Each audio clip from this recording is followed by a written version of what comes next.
Harvesting our sweet potatoes. If I remember right, this is the tote that died, and these are all runners that went to it.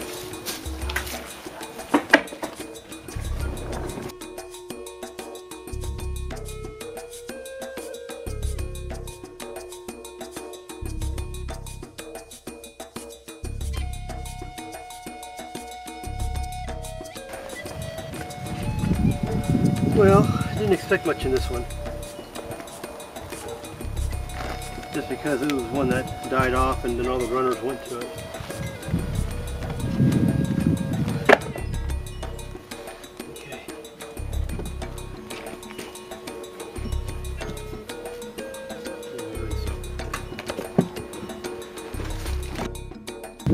Okay, well, this is our sweet potatoes we're harvesting. And this is our first time growing them in earth boxes, our homemade earth boxes. And this one looks like it has a kind of a big one in it.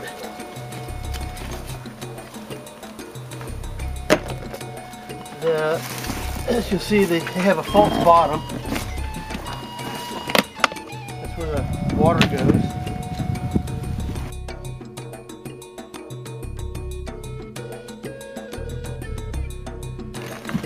There's the false bottom floor.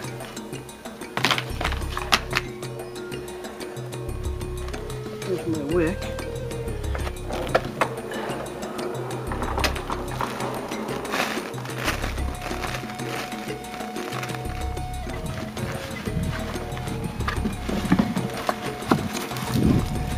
Supports for the floor.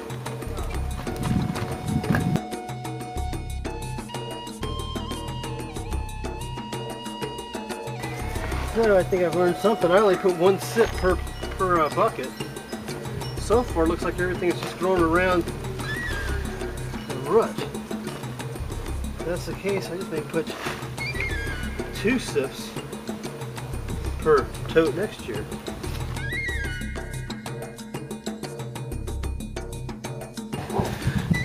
This is another one. We planted 10. We had 2 that died. And the first one you saw was where these, because they rut down.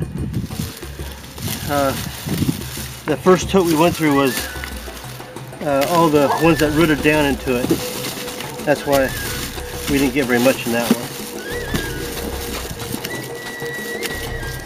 These homemade earth boxes are 18 gallons. They have I bought the dirt, compost. It was at Missouri Organic, and then I mixed it with peat moss.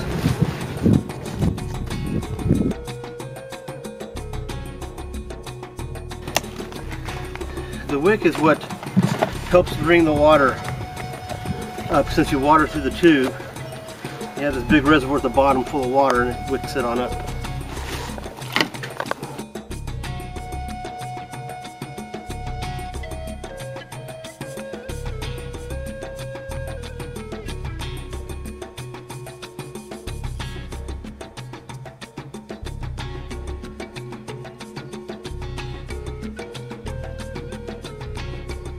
Well, here's tote 4. I can see some big ones right on top already. So this last spring we bought like 10 sips from the farmer's market. And I believe we paid like $3 for those 10 sips.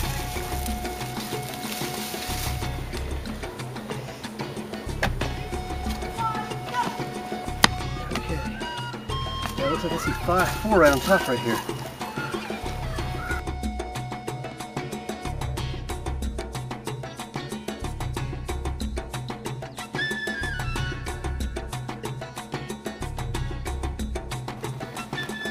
Well, I'd have to say I'm convinced that growing sweet potatoes in homemade earth boxes is a success.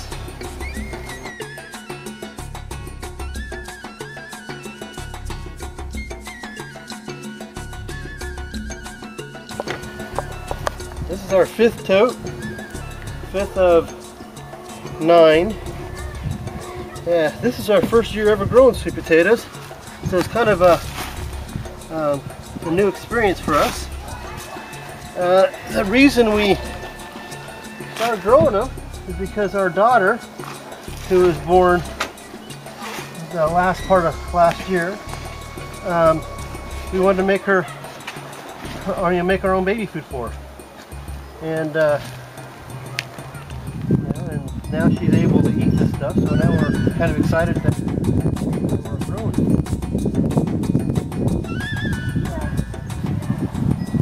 All new for us. Yeah, I've never even grown regular potatoes before.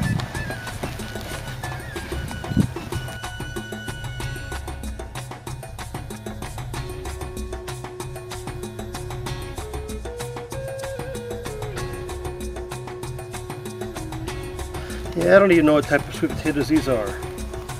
More or less did it as an experiment.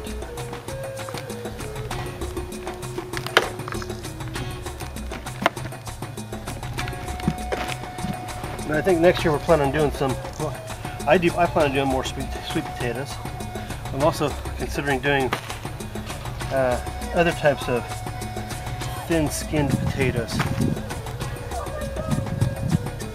Like Yukon Gold, I think it's what they're called. Little nukes or something.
Well, here it is.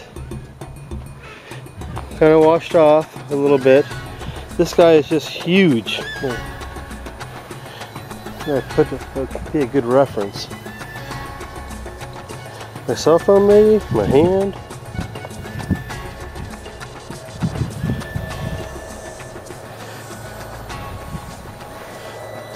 That's just a big sucker.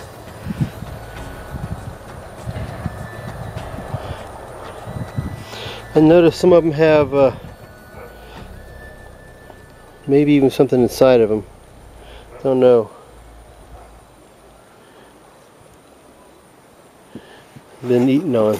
A lot of them are been nibbled on by something.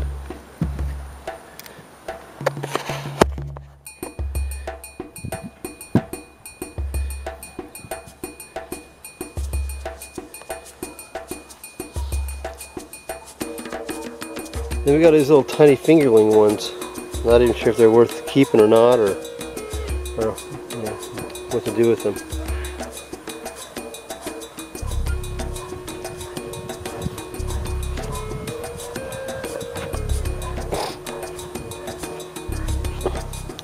And this all came out of, I had started off with 10 sips, I think they're called sips, and 10 different totes, 18-gallon Earthbox totes that I made. I believe next year I'll go ahead and I'm going to go ahead and experiment with putting two sips per tote, 3 sips per tote, and 4 sips per tote, and see how that works. See which one produces more. Because a lot like this one here, this is the only one that was in basically the only one that was in that tote. You know, but it seemed like that wherever I planted is where the majority of the potatoes were. So if I planted 2 or 3 sips in one tote, I might have 2 or 3 clusters like this. Because a lot of the totes were just empty except for a group where all the potatoes were. I also may try to put more sand in my soil. See how that works. But that's my sweet potato harvest. I have no idea what type of sweet potatoes they are. Like I said, we just bought the sips at a farmer's market and grew them. This is all because of my young daughter. Yeah, we're trying to feed her more homemade stuff. And here she is. I don't know if you can see her very well.